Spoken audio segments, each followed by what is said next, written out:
मालाय प्रमोद बर'आसो एकदम इन्टारनेसनेलनि मानसिफोरखौ लाबोनानै देखायदोंनो बिराद बाख्नायदोंनो हाग्रामाया मा मावदों आरे आथिं थोंब्रै नामा बिसोरो नुनानैबो गियान गैयै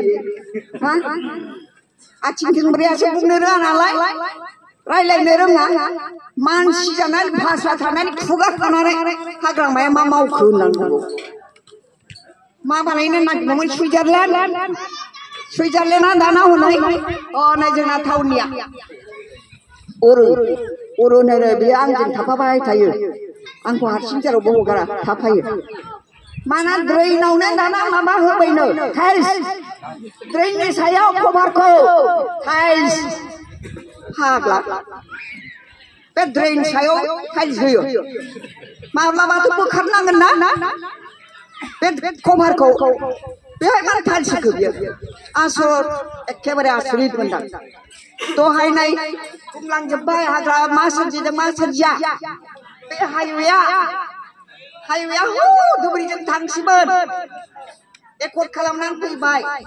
आंथ' बे समाव एमएलए मोन एकर्ड खालामबा ना मन्थ्रिमोनथाय मन्थ्रिमोनदां आंनाव सोंबाय हाग्रामाया तरुन गगैसरजों लोगो हमहैगोन आं मा बुंहैनांगौ आं होनबाय नोङो उमुखखौ खालाम थमुखखौ बुं उमुखखौ बुंहैबाय नैबे हाइवेआबो ओरैजाय फैबाय ओरैजाय होनो नागिराखै बेंगलि मानसिफ्रा फरेस्टनि बिफाङा नस्थ' जागोन होननानै ओरैजाय गावसिनिथिं लांनो नागिरदोंमोन दा बेबो हाइवे जाबाय दा बे जानानै जोंहा खम मोजां जादों बिजनेसा जोंना डेभेलप जादों जोंनि रायजो राजानि हान्था मेलाया मोजां जादों सोरांखौ मोनदों जोङो सोरांखौ जोङो मोनदों इउनिभार्सिटि बानायबाय कलेज बानायबाय आं मन्थ्रि जानायाव जेसेबां प्राइभेट कलेज दंमोन गासिबो सरकारि जाबाय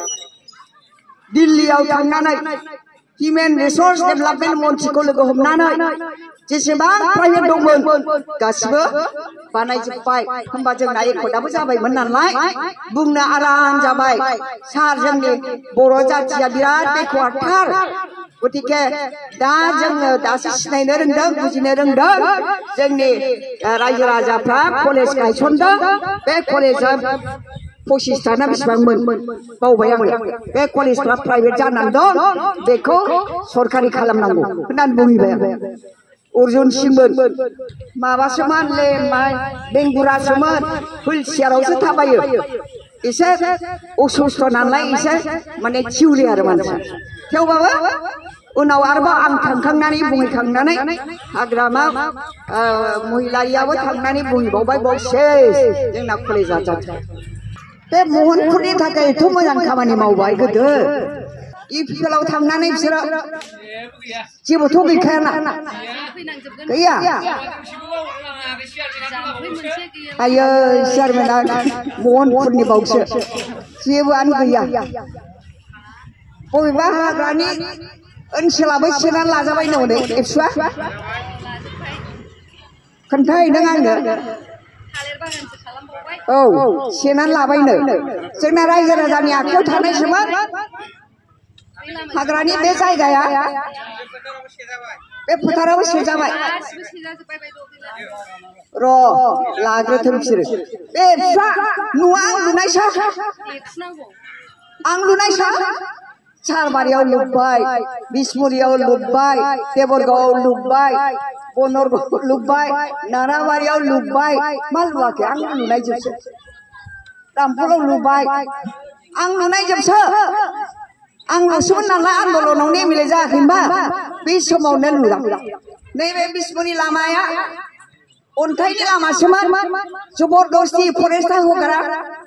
फाखा खालामनो हगारा मा हगारा बे आन्दलनकारि नालाय आंबो जबरजम बानायनांबाय फाखा लामा आरो बायलायबाय आं मन्थ्रि जानानै दिल्लीयाव फाथायहरबाय स्किमखौ फाथायहरनानै दाना सुबिदा जाना होलायबाय कर'ना जाना होनानै दाना मोनसे खामानिखौनो मावनो मोनाखिसै दाना इलेक्सन गेलेनानै एंगारबावबाय बर'आसो आंनि सेंसनखौ बानायजोब्बाय